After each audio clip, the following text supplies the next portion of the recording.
ketemu lagi dengan Bu Sur di Happy Math. Matematika mudah, matematika asik, yes saya pasti bisa. Oke, di video kali ini kita masih bahas tentang segi empat ya, tapi Bu Sur akan fokuskan kepada jajar genjang. Di sini Bu Sur akan menjelaskan baik itu sifat jajar genjang, kemudian pengertian dari jajar genjang, dan juga tentu saja untuk mencari keliling dan juga luas dari jajar genjang. Disimak baik-baik ya. Sekarang kalian bisa perhatikan sebuah segitiga ini ya.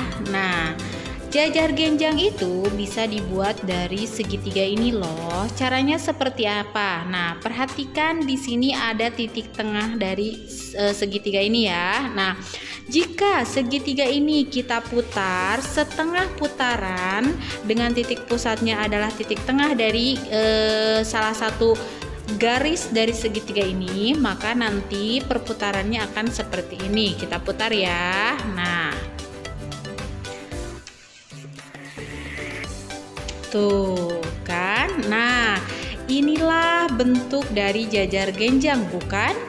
Nah, berdasarkan gambar ini kita bisa menarik kesimpulan dari sifat-sifat jajar genjang. Oke, sekarang Bu Sur akan menyebutkan sifat-sifat jajar genjang berdasarkan gambar ini ya, atau berdasarkan dari bentuk ini. Yang pertama adalah sifatnya, bahwa sisi-sisi yang berhadapan ini ya sama seperti persegi panjang, sejajar dan sama panjang. Jadi sisi yang bawah ini itu sama panjang dengan sisi yang atas dan tentu saja sejajar. Kemudian sisi yang kiri ini sejajar dan sama panjang dengan sisi yang kanan ini ya. Jadi sifat yang pertama adalah sisi yang sejajar, sisi yang berhadapan itu sejajar dan sama panjang. Oke.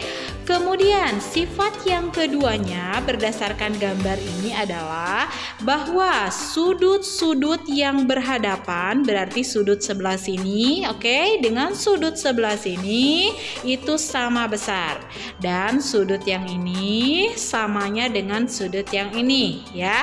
Jadi sifat yang keduanya adalah sudut-sudut yang berhadapan itu sama besar. Oke, itu sifat yang kedua. Kemudian masih dari gambar atau bentuk jajar genjang ini, sifat yang ketiganya adalah sudut-sudut yang berdekatan jumlahnya 180 derajat. Jadi sudut yang ini berdekatannya dengan sudut yang ini ya, berarti sudut ini ditambah dengan sudut ini, atau sudut ini ditambah dengan sudut ini, itu besarnya adalah 180 derajat ya. Nah, kemudian bisa sudut ini ditambah dengan sudut ini ya, atau sudut yang ini ditambah dengan sudut yang ini, itu besarnya adalah 180 derajat. Jadi sifat yang ketiganya adalah sudut-sudut yang berdekatan jumlahnya 180 derajat. Oke. Kemudian sifat yang keempat adalah, kalau kalian perhatikan ini kan garis diagonalnya ya, yang ini kemudian yang ditarik dari sini ke sini juga itu adalah diagonalnya. Nah, berarti sifat yang keempatnya itu adalah diagonalnya membagi sama panjang. Jadi artinya nanti ketika dia dibagi ya, nah ini dibagi dari sini, berarti diagonal yang sebelah sini itu sama dengan yang ini, setengahnya ya. Kemudian diagonal yang ini nanti samanya dengan diagonal yang dari sini ya. Jadi dia membagi dua sama panjang. Itu sifat yang keempat. Nah, jadi berdasarkan sifat-sifat dari jajar genjang ini, maka kita dapat menyimpulkan bahwa jajar genjang adalah segi empat yang sisi yang berhadapannya itu adalah sama panjang dan sejajar. Kemudian sisi-sisi atau sudut-sudut ya, sudut-sudut yang berhadapannya itu adalah sama besar. Ya, itu adalah pengertian dari jajar genjang. Nah, sekarang Bu Sur akan menjelaskan bagaimana kita bisa mencari luas dan juga keliling dari jajar genjang. Disimak ya. Sekarang di sini Bu Sur akan menjelaskan bagaimana kita bisa mencari luas dari sebuah jajar genjang. Ini jajar genjangnya ya. Nah, jadi kalau kita sebut saja ini, kalau pada persegi kan panjang ya. Nah, jadi kita sebut saja ini dengan alas dari jajar genjang, berarti A-nya. Kemudian sebut saja berarti ini tingginya ya. Karena ingat yang namanya tinggi itu harus tegak lurus dengan alas. Berarti garis ini adalah tinggi dari jajar genjang. Oke. Nah, berarti kalau misalkan Bu Sur pindahkan ini ke sebelah sini, maka sekarang bentuknya menjadi apa? Tadi kan garis ini adalah tinggi ya. Ini berarti bentuknya menjadi persegi panjang. Sedangkan kita tahu bahwa persegi panjang itu luasnya adalah panjang kali lebar ya. Jadi ini nanti adalah panjangnya, ini adalah lebarnya. Tadi kita sudah sebut ini adalah alasnya, ini adalah tingginya ya. Jadi nanti rumus dari mencari luas jajar genjang itu adalah alas dikali dengan tinggi. Sedangkan untuk mencari kelilingnya kembali ke kembali ke definisi awal dari keliling ya, berarti menjumlahkan semua sisi yang membatasi. Berarti tinggal dijumlahin aja nanti. Alasnya berarti 2 kan, sama dengan yang atasnya ya. Nah, sedangkan ini sisi miringnya. Oke, jadi tinggal dijumlahin. Ini ditambah dengan ini, tambah dengan ini, tambah dengan ini ya. Itu adalah untuk mencari keliling dari jajar genjang. Bu, boleh nggak kalau alasnya sebelah sini? Boleh. Berarti kalau alasnya sebelah sini itu sama berarti dengan alasnya sebelah sini ya. Nah, boleh ya. Boleh pakai alasnya yang miringnya, tapi dengan catatan kita menggunakan tingginya yang diambil dari titik ini, atau boleh yang diambil dari titik ini. Berarti nanti tegak lurus ke sini, atau kalau diambil dari sini maka tegak lurus ke sini, maka itu tingginya. Ingat, tinggi itu harus tegak lurus dengan alas. Jadi kalau kalian mau pakai alasnya itu adalah sisi miringnya, boleh, tapi dengan catatan tingginya berarti harus tegak lurus dengan alas. Jadi garis yang ini nih ya yang menjadi tingginya. Seperti itu ya. Mudah bukan? Untuk lebih jelasnya, Bu Sur akan memberikan beberapa contoh alias contoh soal. Silakan kalian simak baik-baik. Contoh yang pertama, Bu Sur punya soal seperti ini ya. Perhatikan gambar berikut.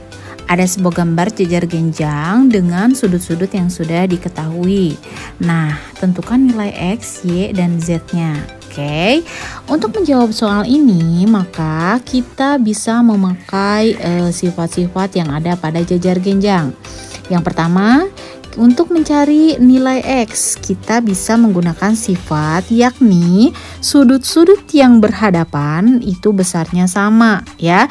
Berarti kita punya 3X derajat itu sama dengan X ditambah dengan 32 derajat ya. Nah, kalau sudah seperti ini berarti kita tinggal menggunakan aljabar seperti biasa. Kita kumpulkan yang punya X dengan yang punya X, berarti 3X dikurangi dengan X ya. Karena kita mengurangkan kedua ruas dengan X agar X-nya berkumpul di ruas sebelah kiri, sehingga di ruas sebelah kanan hanya menyisakan 32 derajat saja ya. Nah, berarti 3X dikurangi X, berarti ini sebenarnya ada 1 di sini ya. Jadi 3 dikurangi 1 adalah 2X, berarti ya sama dengan 32 derajat. Sehingga kita akan memperoleh nilai X-nya itu adalah 32 derajat dibagi dengan 2, jadi kedua ruas dibagi 2 ya, maka kita punya nilai X-nya itu adalah 16 derajat. Oke, sudah punya tuh ya sekarang nilai X-nya. Nah, sekarang kita bisa mencari apa lagi nih? Kita akan mencari nilai Z dulu atau Y dulu? Kalau mau nilai Y dulu, apakah sama dengan sudut yang berhadapan yaitu 12Z? Bisa saja, tapi Z-nya belum diketahui kan ya. Nah, berarti kita akan menggunakan sifat yang selanjutnya, yaitu kita menggunakan sudut yang berdekatan. Nah, berdasarkan sifatnya pada jajar genjang, sudut yang berdekatan itu jumlahnya adalah 180 derajat.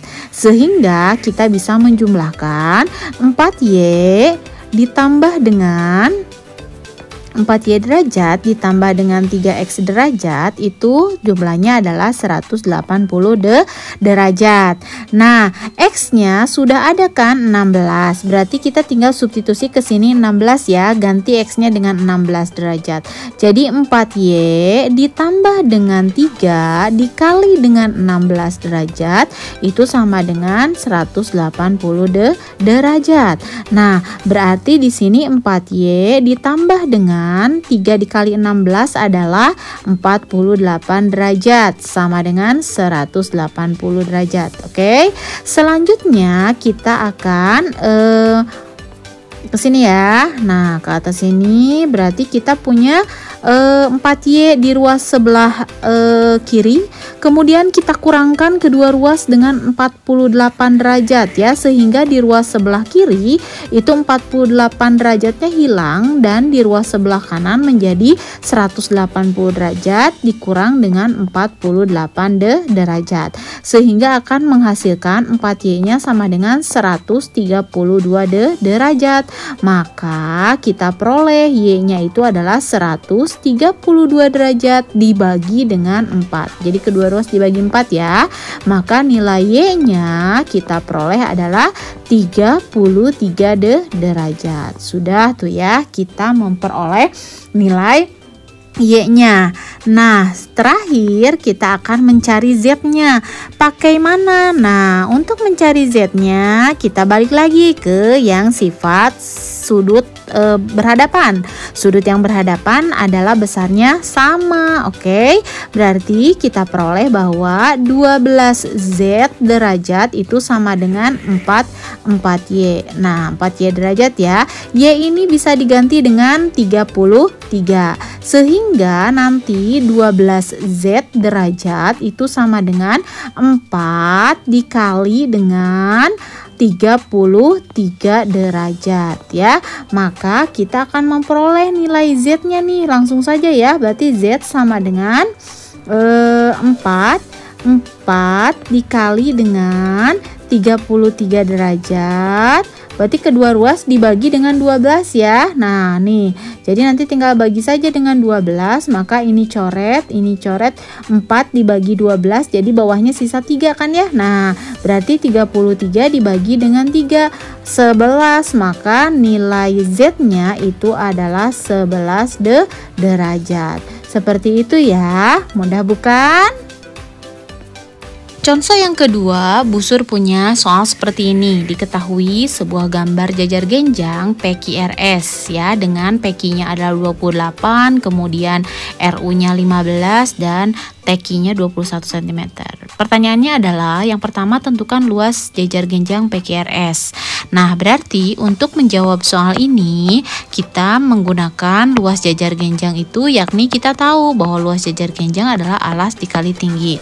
Nah, sudah adakah alasnya? Alasnya sudah ada ya, 28. Kemudian tingginya sudah ada tingginya ini ya, 15 cm. Nah, berarti kita punya luasnya itu adalah 420 cm persegi. Sudah ya yang A. Kemudian yang B. Nah, sekarang coba kalian perhatikan yang B. Yang B itu dia mintanya adalah berapakah panjang QR.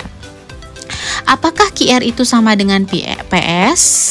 Ya, jelas ya, QR itu sama dengan PS karena ini merupakan sifat dari jajar genjang, yaitu sisi yang berhadapan, sejajar dan sama panjang. Berarti kita menggunakan apa di sini? Kita bisa menggunakan luas ya, luas jajar genjang. Dan sudah dijelaskan bahwa luas jajar genjang itu adalah alas kali tinggi. Alasnya bukan peki. Iya betul, tapi bolehkah kita menggunakan alasnya itu adalah PS? Boleh ya, jadi PS dikali dengan, tapi tingginya nggak boleh lagi jadi RU ya, tingginya nggak boleh lagi yang ini. Nah, nggak boleh. Kenapa? Karena yang namanya alas itu harus tegak lurus, yang namanya tinggi itu harus tegak lurus dengan alas. Jadi tinggi itu harus tegak lurus dengan alas ya. Berarti kalau alasnya adalah PS, kalau alasnya adalah ini ya, berarti kita harus mencari yang tingginya tegak lurus dengan alas. Maka inilah tingginya ya. Jadi tingginya itu adalah 21 ya, berarti PS dikali teki gitu. Nah, tinggal substitusikan, tadi luasnya sudah ada nih, kita dapat 420. Berarti PS-nya sedang kita cari alasnya, tekinya sudah ada 21. Oke, maka kita memperoleh PS-nya itu adalah 420 dibagi dengan 21. Nah, berarti besar PS-nya adalah 20 cm. Maka otomatis karena PS-nya 20 berarti QR-nya juga sama ya, 20 cm. Nah, seperti itu ya. Selanjutnya untuk mencari keliling, berarti ingat keliling itu adalah penjumlahan semua sisi yang membatasi. Berarti kalau ini 28, maka ini juga 28. Oke, kalau ini 20, maka yang ini juga adalah 20. Berarti tinggal langsung saja ya. Kalau begitu di sini 2 alas berarti ditambah dengan 2 pinggirnya ya, 2 pinggirnya itu berarti berapa? 20. Jadi 2 alas ditambah dengan 2 PS berarti ya. Nah, jadi alasnya berapa? 2 dikali dengan 28 ditambah dengan 2 dikali dengan 20. Maka ini kita peroleh hasilnya adalah 56 ditambah dengan 40. Berarti keliling jajar genjangnya itu adalah 96 cm. Seperti itu ya, mudah bukan? Nah, itu dia video dari Bu Sur tentang jajar genjang. Sebagai nilai tambah untuk kalian, coba kalian kerjakan soal berikut ini. Nah, silahkan kerjakan dan kemudian jawab di kolom komentar, sebutkan nama dan juga kelas kalian ya. Itu sebagai nilai tambah atau plus untuk kalian, oke? Terima kasih banyak untuk kalian yang sudah menyaksikan video Bu Sur dari awal sampai akhir. Kita akan berjumpa lagi di video selanjutnya, oke? Happy Math, matematika mudah, matematika asik. Yes, saya pasti bisa. Dadah!